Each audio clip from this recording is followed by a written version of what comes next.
Been in northern France for 5 days and now heading to Scotland on the second leg of our 3-country road trip.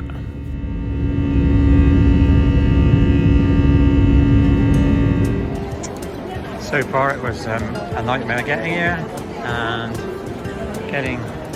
dropping a car off was even worse, and Paris Charles de Gaulle. Thumbs down. So checking the car in, nightmare. Even for business, chaos. Really left to do it all ourselves, they weren't really interested. Anyway, we managed to get through and now we're on the other side. And now all the fun begins.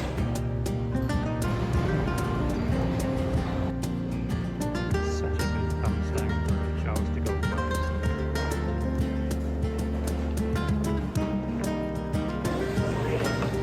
So the drama continues. Came through security, put everything in on the trays, scanned once, scanned twice, and then we actually went through the scanner for a 3rd time. Did that, walked underneath the thing, fine, green. So I went to collect my bag, started to put my coat on, some dragged me back by the arm and said, drug test, drug test. So rude. Anyway, of course there was nothing wrong. So went and picked up my rucksack. Guess what? Dragged back again. Drug test, swapped all the rucksack. I'll never ever come to Paris by airplane again. And I think that's the same for the guys as well. They both been saying that never come to Paris or France by air. Don't mind coming by train. Coming by Eurostar was absolutely brilliant. But this, it's not even organised chaos. Anyway, got to keep smiling because we're on our way to Scotland. Happy face on. And breathe.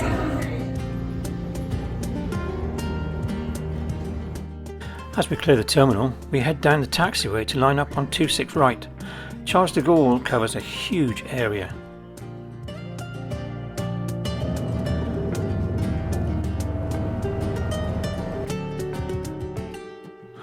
Okay, we're lined up on runway 26 right here at Charles de Gaulle, just waiting for clearance.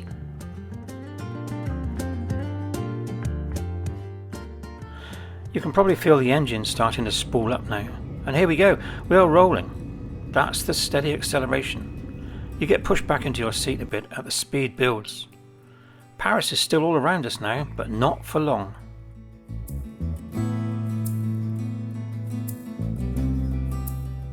You can feel the plane starting to rotate and we're airborne.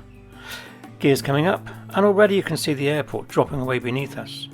Charles de Gaulle is massive, so you'll notice just how much ground we covered even before lifting off.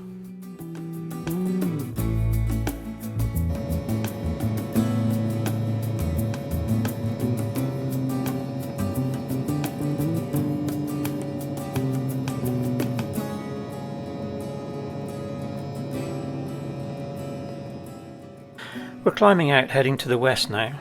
That's what runway 26 gives you, straight out from the Paris city centre. Pretty quickly the aircraft starts a gentle turn. As we climb through a few thousand feet, everything starts to flatten out into that patchwork of fields and suburbs. We need to climb now and likely being vectored onto the northbound route towards the UK. If you're on the right side, it is usually where you might start getting some great views as we arc around.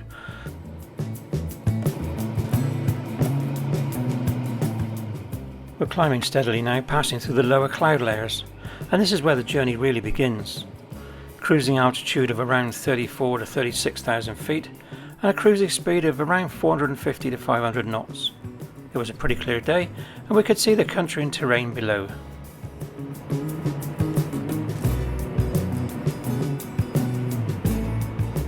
So we're about 10 minutes out of Edinburgh now. We're actually not going straight ahead. Instead, we're going to pass just to the east of Edinburgh first, and that's because air traffic control is setting us up for a really smooth approach into runway 24.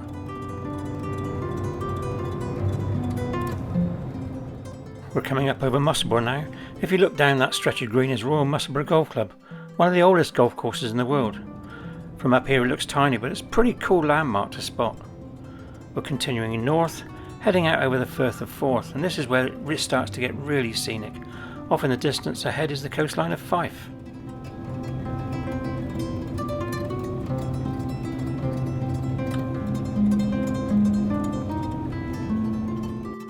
We've started a left turn. You'll probably feel the aircraft gently banking now. This is the base turn, and it's quite a wide one today. If you look out of the right during the turn, you'll be able to see Kirkcaldy along the coast, and we're kind of arcing around it, keeping it just off our right hand side as we swing back towards Edinburgh.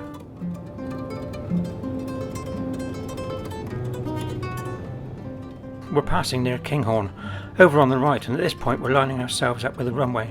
Not quite there yet, but we're really getting close. We've continued to roll out of the turn now, and straight ahead is our final approach path into Edinburgh Airport. If you glance to the right, you should see the Forth bridges coming into view, including the Queensferry crossing. They're pretty iconic and hard to miss. And just off to the right, near the shoreline, that small patch of land is Cramond Island. We're going to pass just to the right of it as we come in.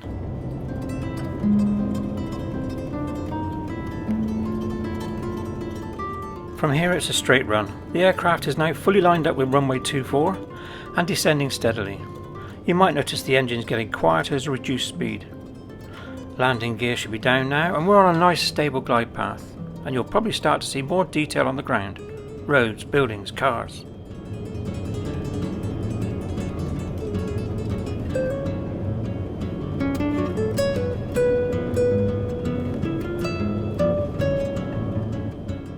The runway is dead ahead, and touchdown. Welcome to Edinburgh.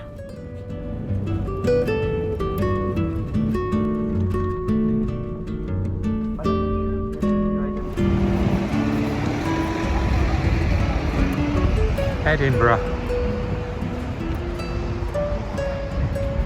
St James Quarter.